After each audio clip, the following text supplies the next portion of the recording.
Quang fawn ने हस्तक्षेप किया। रुको। डीप टॉप मुड़ा और पूछा, क्या हो रहा है?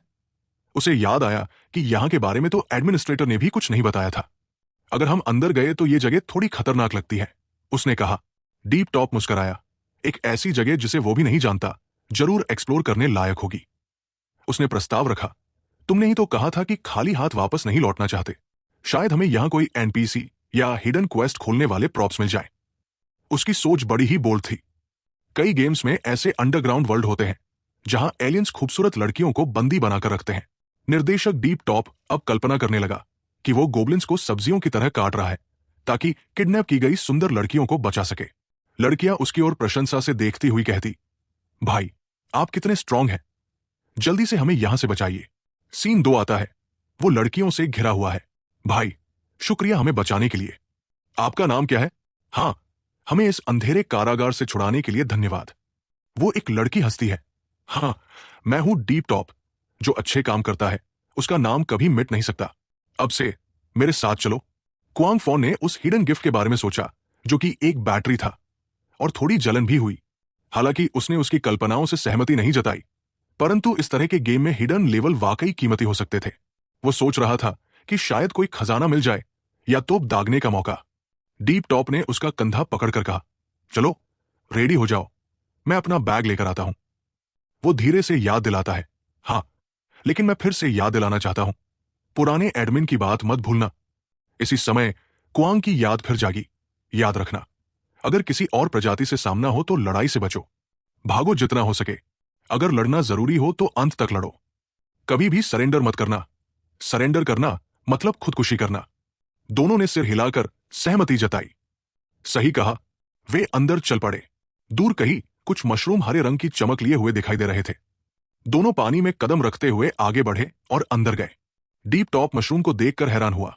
क्या यह मशरूम है? इसका नाम क्या है? क्वांग फॉन ने जवाब दिया। हाँ, यह कोई मशरूम ही है, लेकिन नाम नहीं पता और असल में कभी देखा भी नहीं।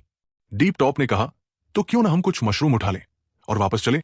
उसने एक मशरूम उठाया और उसे गौर से देखने लगा। वो मशरूम अजीब सा था और उसकी सतह पर कई छोटे छोटे चमकदार स्पॉट्स थे। बस ये नहीं पता था कि इसका स्वाद कैसा होगा। क्वांग फॉन ने कूड़े से एक बैग उठाया जिसमें बहुत सारे मशरूम भरे थे और कहा, मैं तुम्हें बार बार ईमानदारी से पूछने की सलाह देता हूं कि क्या ये खाए जा सकते हैं या नहीं। चाहे गेम हो, लेकिन जान जोखिम में मत डालो। इस साल चीन में लगभग 8,000 लोग जहरीले मशरूम खाकर मर गए। अंधेरी गुफा के सामने खड़े होकर दोनों ने चर्चा की। यहां के मशरूम तो खत्म हो गए, अब हमें वापस चलना चाहिए, यहां सुरक्षित नहीं है। लेकिन डीप टॉप ने बात नहीं मानी और भाग गया। अरे शायद अंदर और अच्छे सामान मिल जाए, कहता हुआ वो दौड़ गया। क्वांग फॉन जल्दी से उसके पीछे दौड़ा। रुको यार, मेरा इंतजार करो। तभी डीप टॉप की आंखें फटी की फटी रह गई। क्वांग फॉन ने देखा कि उसका दोस्त कांप रहा है और चिल्लाया, अबे क्या कर रहा है? तुझे क्या हो गया? अचानक क्यों रुक गया? उसके सिर के ऊपर एक लाल चेतावनी का त्रिकोण दिखाई देने लगा। उसने सोचा, कुछ तो गड़बड़ है।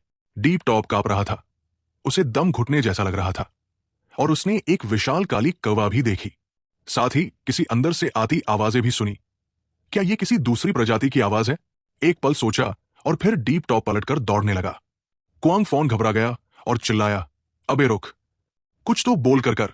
लेकिन डीप टॉप चिल्लाया, भागो, अब बात मत करो। दूर से कोई हरा हरा सा आकार धीरे धीरे पास आने लगा। कई बड़े बड़े मुंह जिनमें चौड़े दांत थे दूसरी ओर से झपट पड़े। धूप में खड़े पुट्रोंग ने आह भरी, हे भगवान, मेरा शरीर जैसे बिखरने वाला है। और लाओ बाज खुद को मूर्ख बना रहा था। हाँ, मैं तो फैक्ट्री में बिना थके ईंटें उठा रहा हूं। तो क्वांग धीरे धीरे आगे आया और दूर से बोला, शाबाश, बहुत अच्छा काम किया। उसने हर व्यक्ति को 200 कंट्रीब्यूशन पॉइंट्स का इनाम दिया। इसके बाद वो समझाने लगा, सामग्री को अलग अलग रखना जरूरी है, क्योंकि अगर इन्हें घरेलू कचरे के साथ मिलाया जाए तो ये कीचड़ में बदल जाती है। सूखी पौधों को सीधा पानी दे सकते हो, लेकिन आज ही कर लेना। कुछ देर बातचीत के बाद उसने अपनी नाक ढक ली और बोला, यहां से 1 किलोमीटर दूर एक पानी का स्रोत है, तुम लोग जाकर नहा आओ, लेकिन एलियन से सावधान रहना। उसने सोचा, भविष्य में नहाना भी एक बड़ी समस्या बनेगा। 100 से ज्यादा लोगों की सफाई का ध्यान रखना बहुत मुश्किल होगा। अस्थायी शेल्टर्स में अक्सर दवाइयां पर्याप्त नहीं होती। अगर महामारी फैल गई तो हालत बहुत खराब हो सकती है। अचानक फू ट्रोंग ने सुझाव दिया, चलो एक बाथरूम बना लेते हैं, हो सकता है आगे चलकर कुछ महिला प्लेयर्स भी शामिल हों। पुराने बाघ ने सहमति में सिर हिलाया, यह तो बहुत अच्छा विचार है।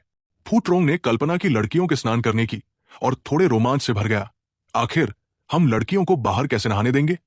पुराना बाघ भी हंस पड़ा, हाँ भाई, तुम बिल्कुल सही कह रहे हो, अंदर गर्म पानी की व्यवस्था भी हो सकती है। वैसे वो और बोला, क्योंकि ये बाथरूम है तो एक साथ नहाने की जगह भी होनी चाहिए। जब उसने ये कहा तो सबने मजाक में हामी भर दी। सच कहें तो किसी ने कहा, शायद हमें एक गर्लफ्रेंड बना लेनी चाहिए। ये कहकर वो अपनी कल्पना में खो गया, अपनी प्रेमिका की बहन से बहस करते हुए। नहीं, बस सोचने से ही मजा आ गया। वो खुद ही मुस्करा पड़ा। बाघ भी खुश हो गया, हाँ, मैं भी उम्मीद करता हूं कि कुछ महिला खिलाड़ी जल्द ही खेलने आए।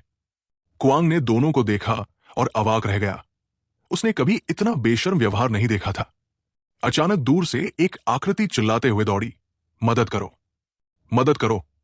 डीप टॉप गड्ढे में गिर पड़ा था और समय रहते ही किसी चीज को पकड़ पाया। बड़ी मुश्किल से बचा था। अभी तो नया साल भी नहीं आया। वो बोल ही रहा था कि पीछे से क्वांग फॉन उससे टकरा गया और दोनों गड्ढे में जा गिरे। डीप टॉप जोर से चिल्लाया। क्वांग फॉन पास ही पड़ा था और उसे डांट रहा था, हर बार पहले बोलकर क्यों नहीं करता कुछ। मशरूम से भरा बैग जमीन पर बिखर गया। फू ट्रोंग दौड़ता हुआ आया और बोला, अरे, आप दोनों ठीक हो? बाकी दो अभी तक अपने दादाजी से मिलने गए हुए थे, यानी कि गड्ढे में गिरे पड़े थे। डीप टॉप अभी भी बकवास कर रहा था। नीचे बहुत से लोग हैं जो मर गए, उन्हें मरना नहीं चाहिए था। क्वांग मशरूम्स के पास गया और जैसे कोई खजाना देख रहा हो, उसने हाथ बढ़ाया, एक मशरूम उठाया, मुस्कराया और सबको धन्यवाद दिया। चलो अब पानी लेकर नहाओ और आराम करो। उसने सोचा, लगता है कुछ अच्छा मिल गया है। बैकग्राउंड में मशरूम की एक हांडी में उबाल आ रहा था। क्वांग ने प्याज देखे, खाया जैसे कोई भूखा शेर हो, और सोचा, क्या यह सूप हरे मूंग की दाल जैसा नहीं लग रहा? बस मीठा नहीं है, पर कितना स्वादिष्ट है। लगता है मैं अच्छा खाना बना लेता हूं। उसने कुछ बार खांसा ताकि अपनी सोच को स्थिर कर सके। फिर मशरूम उठाकर पूछा, तुम दोनों ने ये चीज कहां से पाई? क्वांग फॉन ने जवाब दिया, हम जनरेटर तो नहीं ढूंढ पाए, लेकिन पार्किंग लॉट के पास सीवर के मुहाने पर बहुत सारे हरे छतरी जैसे मशरूम मिल गए। डीप टॉप ने कहा, क्रेडिट तो मेरा है, वही जगह मैंने खोजी थी। फिर उसे अचानक याद आया, अरे, ये मशरूम खाने लायक है भी या नहीं? क्वांग फॉन भी सोचने लगा, या फिर इनसे कोई बफ दवा बनाई जा सकती है? वो हंसते हुए बोला, खाते हैं और बफ्स भी मिलते हैं। तुम दोनों ज्यादा सोच रहे हो। इसका नाम है ब्लू एंजल। जब तक म्यूटेशन नहीं हुआ तब तक इसे खा सकते हो। खाओ और फिर 1 घंटे में सच्चे एंजल से मिलने के लिए तैयार हो जाओ। चार्ली प्रकट हुआ और बोला, ब्लू एंजल मशरूम में एक खास पेप्टाइड होता है जो गामा किरणों से हुई गैरघातक चोटों को घटा सकता है और ठीक कर सकता है। बोल्डर सिटी के कारवा इस मशरूम को ऊंचे दाम पर खरीदते हैं और फिर इसे अपने शहर के वर्कर्स को बेचते हैं। तो क्वांग समझाना जारी रखता है, हालांकि ब्लू एंजल को खाया नहीं जा सकता, पर इसका मुख्य घटक रेडिएशन इनहिबिटर से बना होता है।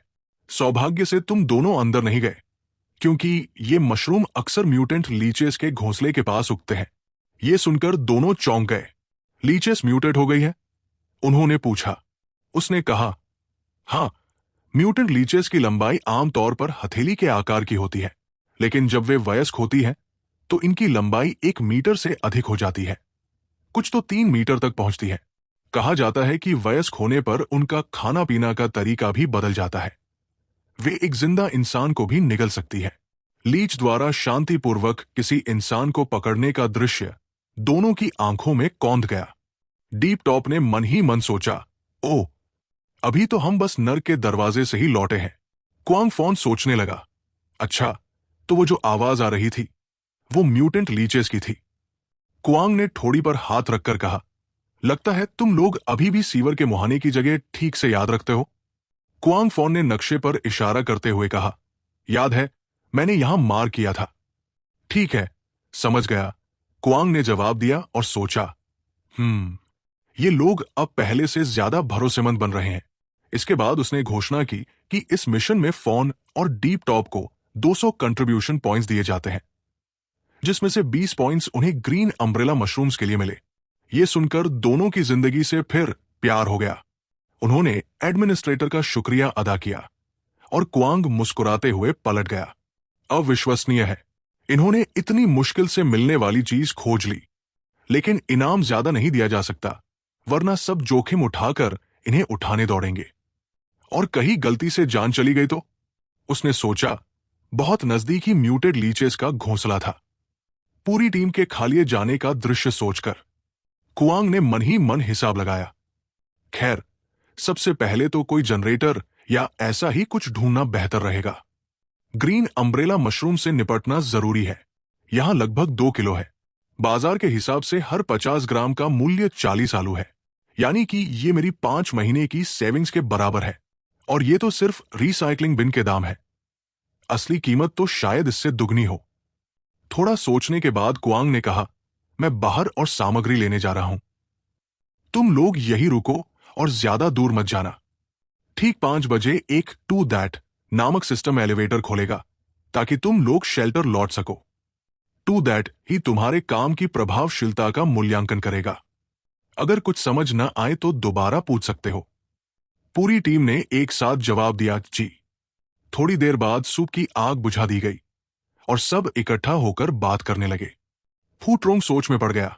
अजीब बात है कि ग्रीन अम्ब्रेला मशरूम से एंटी रेडिएशन दवा बनाई जाती है, फिर भी तुम दोनों को सिर्फ 20 कंट्रीब्यूशन पॉइंट्स मिले, जो 2 पेड़ काटने के बराबर है। डीप टॉप ने पूछा, तुम सोच क्यों रहे हो इतना? उसने तुरंत जवाब दिया, अरे जरूर, ये बात सोचने लायक है। आमतौर पर किसी मिशन का इनाम उसकी कठिनाई के अनुपात में होता है। तुम लोगों ने तो नई चीजें अनलॉक की, हाई वैल्यू मटेरियल हासिल किए, लेकिन पॉइंट्स कम मिले। क्वांग फॉन ने भी ये बात सुनी और सोचा, सच में ऐसा क्यों? फूट्रोंग ने उंगलियां चटकाई और कहा, प्राथमिकता। डीप टॉप थोड़ा भ्रमित हुआ। क्या प्राथमिकता? फूट्रोंग सोचते हुए बोला, कहानी के हिसाब से एडमिनिस्ट्रेटर ने कहा था कि जिंदा रहना सबसे पहली प्राथमिकता है। डीप टॉप ने सिर खुजलाया। जब मैं गेम खेलता हूं तो प्लॉट नहीं पढ़ता, बस कंट्रोल दबाकर स्किप कर देता हूं। दूसरे ने बात आगे बढ़ाई, मुझे लगता है कि मिशन बोर्ड पर जो क्वेस्ट होते हैं वो सब कुछ नहीं है। ये गेम हमें काफी इनिशिएटिव देता है। मिशन केवल एनपीसी से नहीं मिलते, बल्कि हम खुद भी उन्हें एक्टिवेट कर सकते हैं। क्वांग फॉन ने सुना और पूछा, तुम्हें यह जानकारी कहां से मिली? फूट्रोंग ने समझाया, जो काम मैंने दोपहर में किया वो एडमिनिस्ट्रेटर द्वारा दिया गया एक टास्क था। उन्होंने हमारी राय मानकर हमें काम दिया। हालांकि उन्हें कोई स्पष्ट मकसद नहीं मिला, लेकिन तुम दोनों ने म्यूटेंट लीचेस का एक घोंसला खोजा और वहां से मशरूम्स इकट्ठा किए, इसलिए तुम्हें वही कंट्रीब्यूशन पॉइंट्स मिले जो मुझे और लाओ बाग को मिले। जब तक हम एक जैसे टास्क पूरे करते हैं, हमें भी उतने ही कंट्रीब्यूशन पॉइंट्स मिलेंगे और रिवॉर्ड का मूल्य उस वैल्यू के बराबर होगा जो हम क्रिएट करते हैं। क्वांग फॉन ने सिर हिलाया, समझ गया। मिशन बोर्ड पर जो टास्क होते हैं उनसे भी पॉइंट्स मिलते हैं, और वो भी कम नहीं होते, उसने जोड़ा। फूट्रोंग ने भी सिर हिलाया, बिल्कुल, यही मैं कहना चाह रहा था। इसलिए लेटुन को 2 तरह के पॉइंट्स हासिल करने का रास्ता खोजना होगा। क्वांग फॉन बोला, अब समझ गया कि तुम क्या कहना चाहते हो। बीच में खड़ा डीप टॉप अब भी उलझा हुआ था। समझ गया? क्या समझ गए? लाओ बाक ने चिढ़कर कहा, 2G नेटवर्क की तरह लोड हो रहा है ये। अगर कुछ कहना है तो सीधे कहो ना, इतना इंतजार नहीं होता मुझसे। नतीजा ये निकला, मिशन बोर्ड के टास्क में इनाम छोटे होते हैं। सेल्फ फंड किए गए टास्क हमारी असली क्षमताएं दिखाते हैं। सैद्धांतिक रूप से एडमिनिस्ट्रेटर से बेहतर मूल्यांकन मिल सकता है। वो 2 लोग जो अभी तक समझ नहीं पाए थे, बारी बारी बोले, ओह समझ गया, हाँ अब समझ आया। तभी फूट्रोंग अचानक रुका। रुको, उसने ठोड़ी पर हाथ रखकर विश्लेषण किया। ऊपर जो भी हमने अंदाजे लगाए हैं वो सब एक बात पर आधारित है कि वेस्टलैंड ओ एक पूरी तरह से वास्तविक real role playing virtual reality game है। एडमिनिस्ट्रेटर के एक्शंस गेम लॉजिक के हिसाब से एडजस्ट होते हैं, कोई रैंडम स्क्रिप्ट नहीं है। लेकिन अगर एडमिनिस्ट्रेटर उतना स्मार्ट नहीं है जितना हमने सोचा, तो यह पूरा अनुमान ही बेकार है। उसने भौहें सिकोड़ ली। एडमिनिस्ट्रेटर एक एआई है, शायद किसी छोटी लड़की जितना स्मार्ट। शायद वो असली इंसान हो जो इंसान बनने का नाटक कर रहा हो। शायद इसके पीछे कोई डरावनी साजिश हो। क्वांग फॉन चुप रहा। लाओ बाग घबरा गया। क्या मतलब? क्या वो हमसे झूठ बोल रहा है? डीप टॉप को भी शक हुआ। क्या वो हमसे फायदा उठाने की कोशिश कर रहा है? वो कंफ्यूज हो गया। क्या सच में एडमिनिस्ट्रेटर हमें धोखा दे रहा है? लाओ बाक ने चिंता में पूछा, तो अब हमें क्या करना चाहिए? फू ट्रोंग ने टीम को शांत किया। ज्यादा चिंता मत करो, यह बस एक अंदाजा है कि एडमिनिस्ट्रेटर असली इंसान हो सकता है और उसने हमें नुकसान नहीं पहुंचाया, उल्टा हमें बचाया है। अब मेरा ध्यान इस बात पर है कि सेकंड क्लोज बीटा राउंड से पहले एनपीसी का फेवर कैसे बढ़ाया जाए। उसने हाथ आगे बढ़ाया। सभी ने एक दूसरे के हाथों पर हाथ रखा ताकि हम चारों को बीटा पास करने का बेहतर मौका मिले। चलो मिलकर टीम बनाते हैं। लाओ बाक और क्वांग फॉन दोनों बोले, ठीक है, ठीक है। डीप टॉप ने कहा, मुझे कोई आपत्ति नहीं, लेकिन टीम बनाने की डिटेल्स मुझे याद दिला देना। फू ट्रोंग ने घोषणा की, अब से हम एक टीम है। सभी जानकारी साझा करें, एक दूसरे की मदद करें और अपनी ताकत को बढ़ावा दें। फू ट्रोंग ने क्वांग फॉन को एक काम सौंपा, अपने अंकल के साथ झील के किनारे वाले बाढ़ग्रस्त पार्क का एक्सप्लोरेशन करो। वहां की प्रजातियों का निरीक्षण करो, वे कैसे काम कर रही हैं, और अगर कोई संदिग्ध इलाका दिखे तो मार कर देना ताकि पूरी टीम को पता चले। लेकिन याद रखना, बहुत पास मत जाना और लड़ाई से बचना। सेफ्टी प्राथमिकता है। क्वांग ने तुरंत उत्तर दिया, समझ गया। डीप टॉप बड़बड़ाया, कमाल है, यह खुद को कप्तान समझता है क्या? फू ट्रोंग ने लाओ बाक को हाई फाइव दिया। लाओ बाक ने खुशी से कहा, ठीक है, मैं और लकड़ी काटूंगा। वो ऑनलाइन गया, ये जानने की वो जो लकड़ी स्टोर कर रहा था उसका उपयोग कैसे हो सकता है। आसमान लाल हो चुका था। एक व्यापारिक दल धीरे धीरे गेट की तरफ बढ़ा। उस दल में एक कमजोर सी जोड़ी टांगे जंजीरों में जकड़ी हुई थी। एक लंबा चोगा पहने, एक सुनहरे बालों वाली, नीली आंखों वाली सुंदर लड़की को खींचा जा रहा था। गॉड्स ने एक दूसरे की ओर देखा और धीरे से बोले, अरे देखो, कितनी सुंदर है। उसका फिगर तो किसी हॉट गर्ल जैसा है। हाय, कितनी अफसोस की बात है, ऐसा शरीर और वो भी पिगहेडर का काम कर रही है। ट्रेड ग्रुप में सबसे आगे एक आदमी चिल्लाया, जल्दी करो, माल नीचे उतारो, जल्दी। मिस्टर ली का शेड्यूल खराब मत करो। चार्ली ने झुककर आदर से कहा, मिस्टर ली, मेयर और बेट स्ट्रीट की ओर से आपका स्वागत है। जिस आदमी के हाथ में जंजीर थी, उसने लड़की को और पास खींच लिया। वो बोल्डर लिस्टर कारवा से था और उसका नाम था ली, कारवा का लीडर। उसने कहा, ये औरत वही है जिसे तुम्हारा मेयर चाहता है, तो कृपया उसे वहां पहुंचा देना और उनसे यह भी कहना कि आजकल हाई क्वालिटी सामान मिलना बहुत मुश्किल है, इसलिए इसका ध्यान रखना। आगे चलकर ये और भी कम मिलेगा। चार्ली ने आज्ञाकारी हंसी के साथ जवाब दिया, मिस्टर ली, चिंता मत कीजिए, मैं इस लड़की को मेयर तक सुरक्षित पहुंचा दूंगा, जैसे हमेशा करता हूं। दूर खड़ा कोई व्यक्ति ये सब देख रहा था, सो क्वांग। उसने मन ही मन सोचा, उस आदमी का उपनाम ली है और उसने पेट्री डिश से बनी क्लोन ब्रेड भी लाई थी। उसे अचानक एक्सपेरिमेंटल जार में बंद उस लड़की की याद आ गई। उसने बुदबुदाते हुए कहा, चार्ली पहले ही कह चुका था कि बोल्डर सिटी में स्लेव ट्रेड होता है। तब मुझे लगा वो झूठ बोल रहा है, पर आज अपनी आंखों से देख लिया। पर ऐसी लग्जरी तो यहां सिर्फ मेयर ही अफोर्ड कर सकता है। उसकी कल्पना में एक मोटा और बेहुदा मेयर उभरा, जो मशरूम्स की थैली हाथ में लिए मुस्कुरा रहा था। अब जब बोल्डर सिटी का कारवा यहां आया है, शायद मुझे भी कोई अच्छा खरीदार मिल जाए। दूसरी ओर टीम लीडर ली ने नौकरों की ओर पैसे फेंके। ले लो, ये हमारी मेहनत की कीमत है। बाकी सबने सर झुकाकर धन्यवाद दिया। धन्यवाद मिस्टर ली, अगली बार जब माल लाओ तो हमें जरूर बुलाना। कारवा रवाना हो गया, लेकिन सो क्वांग बाहर इंतजार कर रहा था। उसने आवाज लगाई, लीडे, क्या तुम्हारे पास वक्त है? मेरे पास कुछ ऐसा है जो तुम्हें चाहिए। जैसे ही ली जाने लगा, उसने पलटकर पूछा, तू कौन है? क्वांग ने हाथ उठाकर कहा, मेरी कोई बुरी नीयत नहीं है, मैं सिर्फ एक सौदा करना चाहता हूं। उसने मन ही मन सोचा, मेरी कार्बन नैनो आर्मर कम से कम 5 सेकंड तक डिफेंस और भागने के लिए काफी है, बस सिर पर हिट न हो। ली ने उसे देखा और मुस्कुराते हुए कहा, किस टाइप का सौदा? तू बेट स्ट्रीट में नया आया है ना? पीछे खड़ा आदमी भी हंस पड़ा। क्वांग ने धीरे से अपना नाम बताया, मैं सो क्वांग हूं। ली ने बात काटते हुए कहा, मुझे तेरा नाम जानने में कोई दिलचस्पी नहीं है और मैं छोटे मोटे सौदों में वक्त नहीं गंवाता। इसे चार्ली को बेच दे, तुच्छ कचरा। क्वांग नाराज नहीं हुआ। उसने मुस्कुराते हुए जमीन पर बैठकर 2 किलो ग्रीन अम्ब्रेला मशरूम्स की ढेर सामने फैला दी। क्या तुम्हें वाकई लगता है कि यह कचरा है? ली थोड़े ज्यादा दिलचस्प हुआ। कहां से मिला यह सब? म्यूटेंट लीचेस के घोंसले के पास, सीवर में। ली ने अपनी बंदूक फेंकी और अपने जूनियर से बात जारी रखने को कहा। नहीं, मैं बस पूछ रहा था, ये चीजें कितने में बेचोगे? क्वांग ने 2 उंगलियां उठाई और जवाब दिया, 2 किलो 200 चिप्स। उसने सोचा, हालांकि बेट स्ट्रीट में रिसाइकलिंग का दाम है 50 ग्राम एक चिप, लेकिन असली मार्केट वैल्यू इससे कहीं ज्यादा है। ली ने जल्दी सौदा फाइनल किया। लेटो ने डील कंफर्म की। दिल दुखा दिया, ये बहुत सस्ते में बेच दी, असली कीमत तो 10 गुना ज्यादा होगी।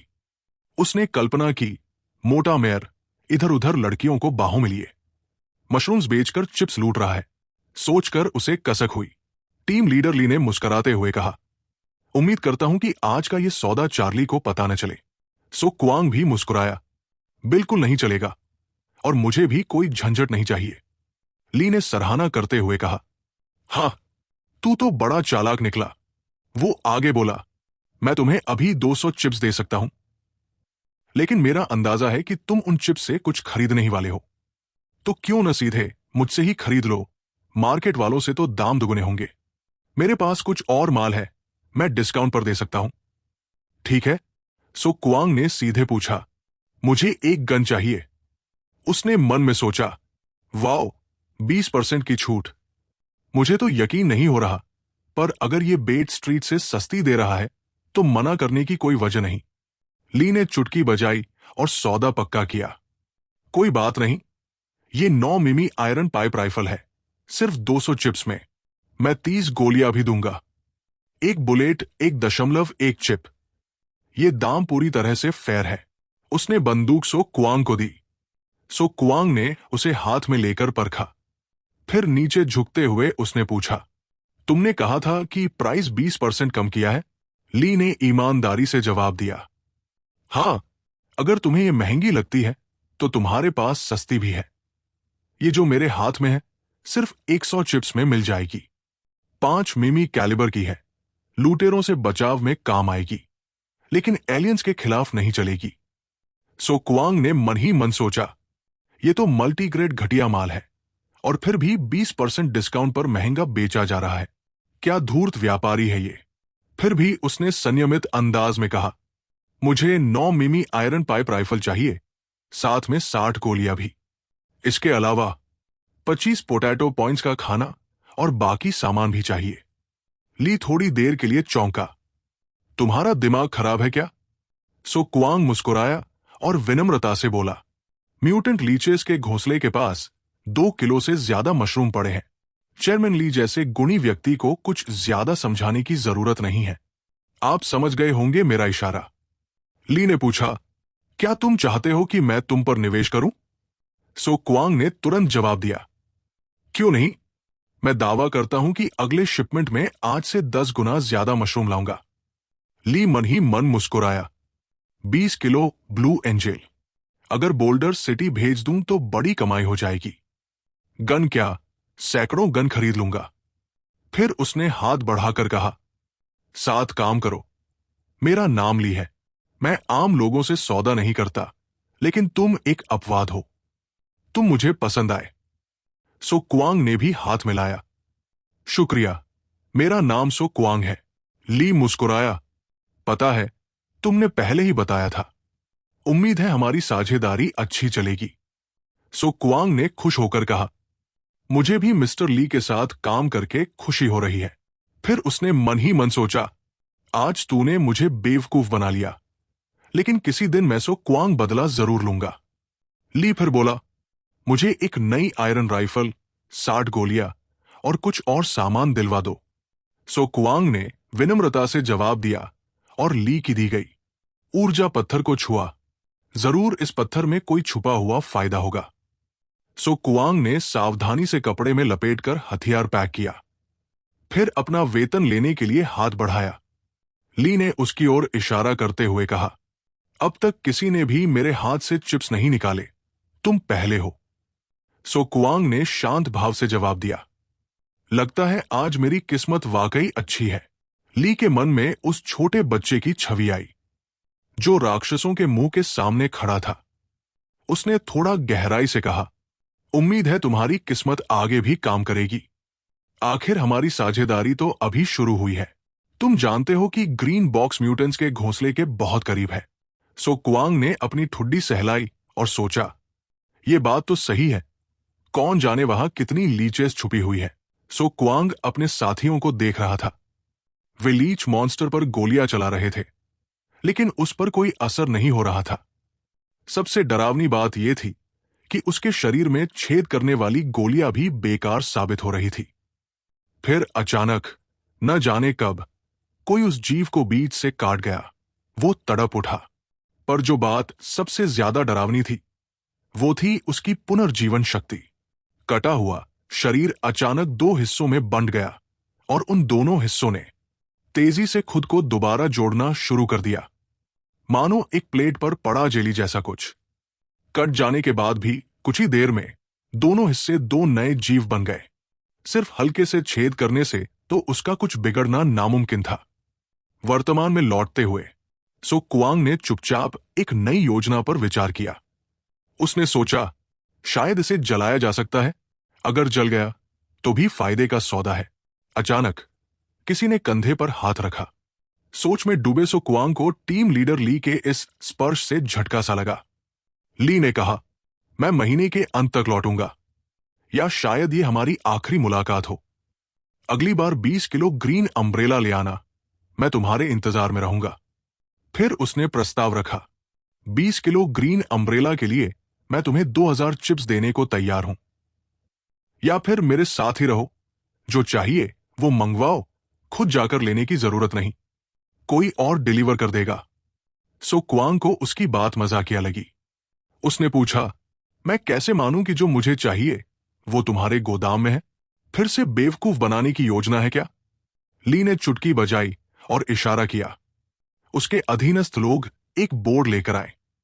जो मैं बेचता हूं वो यही है, स्क्रॉल करो, देख लो, ली ने कहा। सो क्वांग बोर्ड पर दिख रही चीजों को देखकर चौंक गया। ली के पास वाकई कई अच्छी चीजें थी। फिर ली ने खुद प्रचार किया, अगर खरीदना है तो मैं बताऊंगा इसका इस्तेमाल कैसे करते हैं। गारंटी देता हूं, जैसा फोटो में है वैसा ही असल जिंदगी में भी है। तभी सो क्वांग की आंखें फैल गई।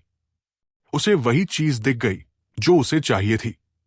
एक जनरेटर, 10 WW फायर जनरेटर, लाइटवुड से बिजली पैदा करता है। दाम 1200 चिप्स। यहां तक कि वो आर्मर भी था जो उसे चाहिए था। ली मुस्कुराया, तुम्हारी नजर अच्छी है। केवी एक बेसिक मॉडल है, लेकिन सबसे टिकाऊ है, और जनरेटर के साथ कुछ एक्स्ट्रा बैटरी ले लो। बैटरी सिर्फ 150 चिप्स की है।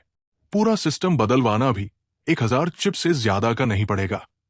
फिर उसने संदेह जताया, जनरेटर कपड़ों में छिपाया नहीं जा सकता। तुम एक आम आदमी हो, इसे कहां रखोगे? सो क्वांग ने आत्मविश्वास से मुस्कुराते हुए कहा, चिंता मत करो, मैं इसे बोल्डर फील्ड ले जाऊंगा। ली ने सोचा, ठीक है, इससे मेरी चिंता तो थोड़ी कम हुई। वो मुड़ा और बोला, अब मैं चलता हूं, तुमसे डील हो चुकी है, आगे क्या करते हो वो तुम्हारी मर्जी, मैं तो बस तुम्हें शुभकामनाएं दे सकता हूं। शाम हो रही है, फिर मिलेंगे। ली चला गया। सो क्वांग वही खड़ा रह गया, मन में सवालों और उलझनों से भरा हुआ। आसमान भी अब धीरे धीरे सांझ की लालिमा में ढलने लगा था। फिर सो क्वांग ने आवाज दी, रुको, मैं एक बात पूछना चाहता हूं। क्या जो चीजें मैं ऑर्डर करूंगा उन पर भी 20% डिस्काउंट मिलेगा? ली हंस पड़ा और हाथ हिलाया। जो प्राइस दिख रही है वो पहले से ही डिस्काउंटेड है, समझे? सो क्वांग ने तुरंत मध्यमा उंगली उठाई और बुदबुदाया, धोखेबाज, जहन्नुम में जा। अब वो इस सुनसान मोहल्ले में अकेला खड़ा था। चारों ओर चुप्पी और आसमान में सांझ की रोशनी थी। उसने जोर से कहा, यहां बहुत देर हो गई है। फिर वो चुपचाप चलता रहा, अपने पुराने ठिकाने को याद करता हुआ। शायद उसे वापस उसी जगह जाकर सोना पड़ेगा। यहां के लोग सामान के लिए आपस में भिड़ रहे हैं। बोल्डर सिटी में सिर्फ 30 साबुन की टिकिया बची है। हर कोई एक के लिए 3 चिप्स दे रहा है ताकि शरीर की दुर्गंध हटाई जा सके।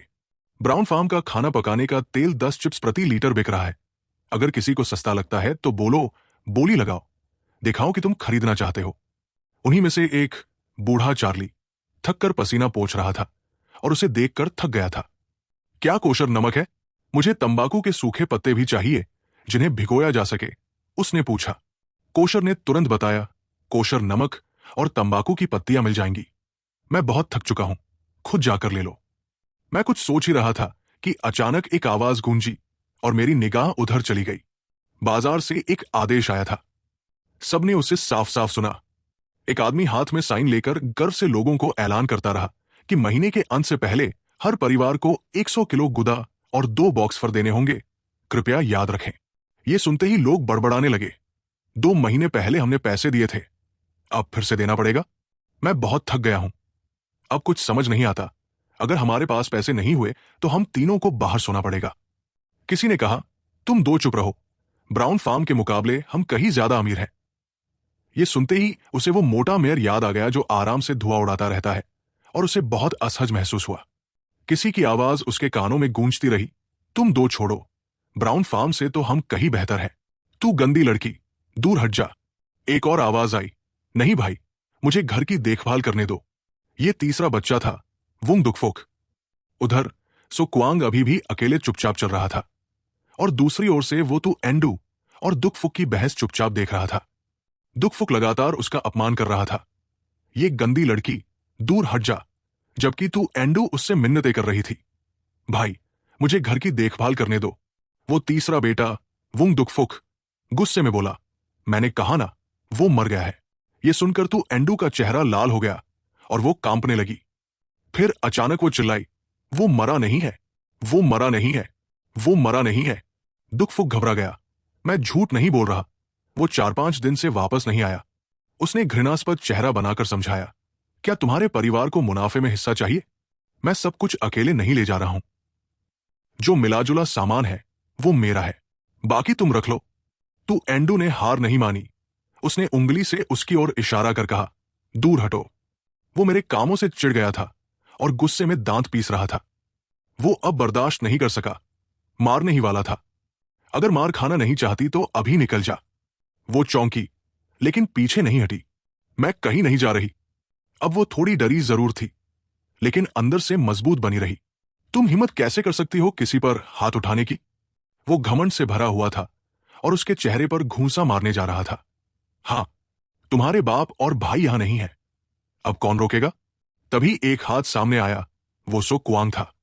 उसने उसका हाथ कसकर पकड़ लिया और पूछा, किसने कहा कि मैं मर गया हूं? दुकफुक कांप गया।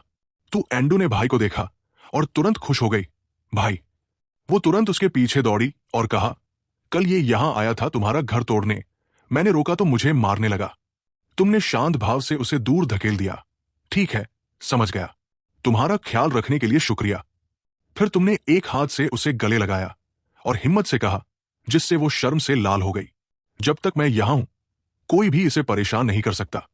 फिर सो कुआंग ने धीरे से दुकफुक को बुलाया, जिससे उसका चेहरा फक पड़ गया।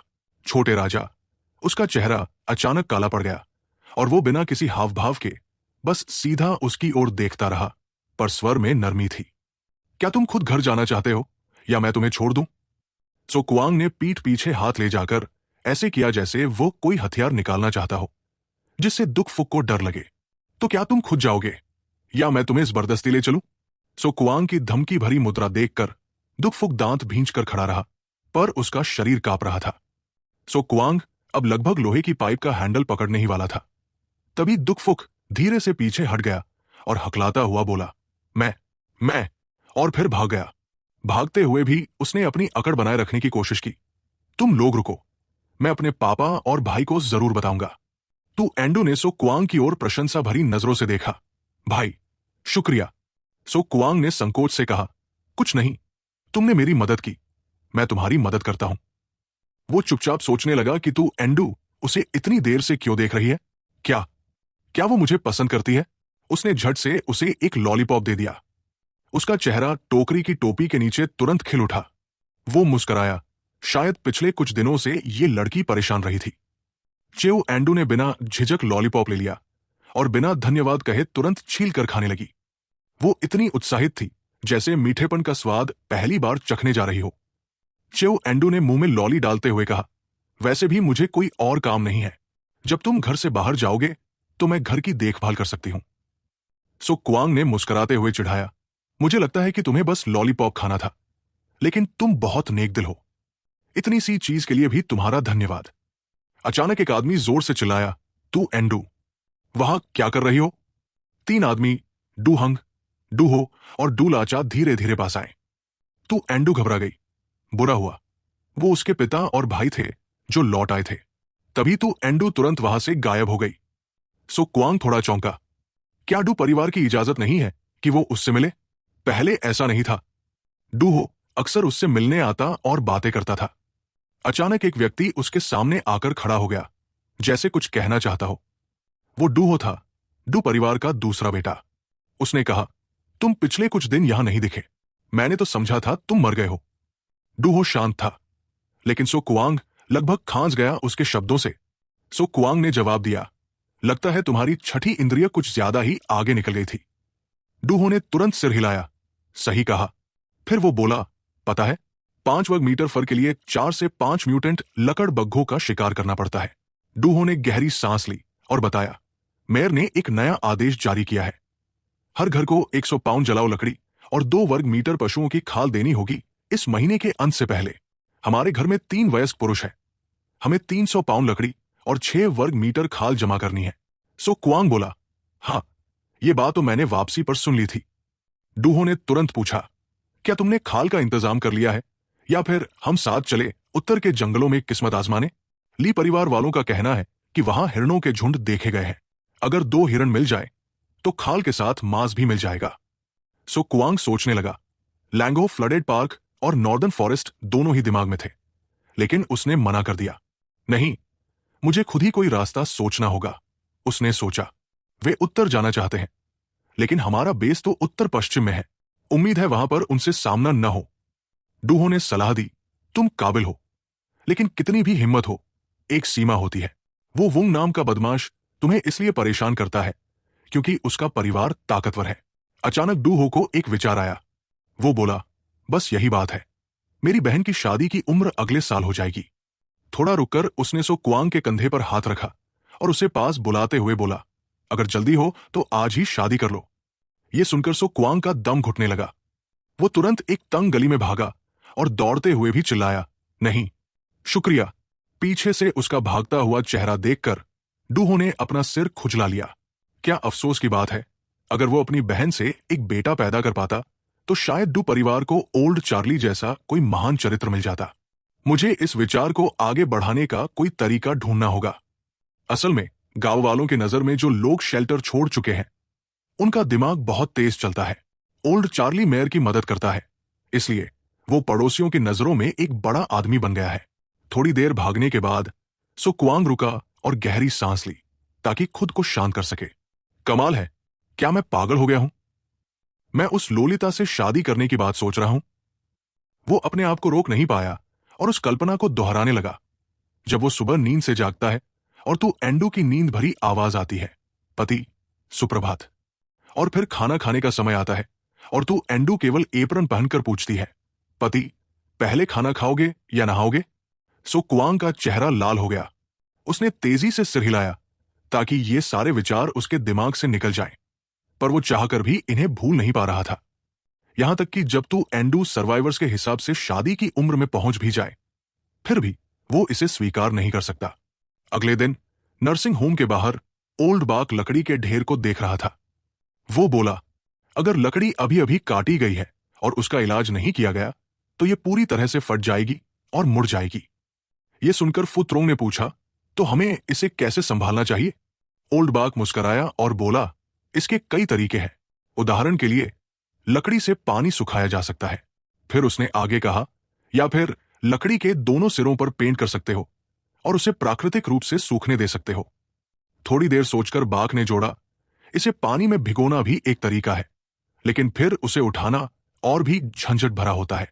उम्मीद है कि इन दिनों बारिश नहीं होगी। वो चिंतित हो गया और अपनी थोड़ी सहलाई। पिछले 2 दिनों में काटी गई लकड़ी को लट्ठों में बदला गया था और अब नर्सिंग होम की उत्तर और पश्चिम दीवारें मरम्मत के लिए तैयार थी। ओल्ड बाक ने गहरी सांस ली। बस दिक्कत यह है कि लकड़ी का इलाज नहीं हुआ है। कुछ ही बारिशों में यह सड़ सकती है। दोनों चुपचाप सोच में पड़ गए। कुछ पल बाद फुत्रोंग ने कहा, अगर ऐसा है तो क्यों ना हम सीमेंट से निर्माण करें?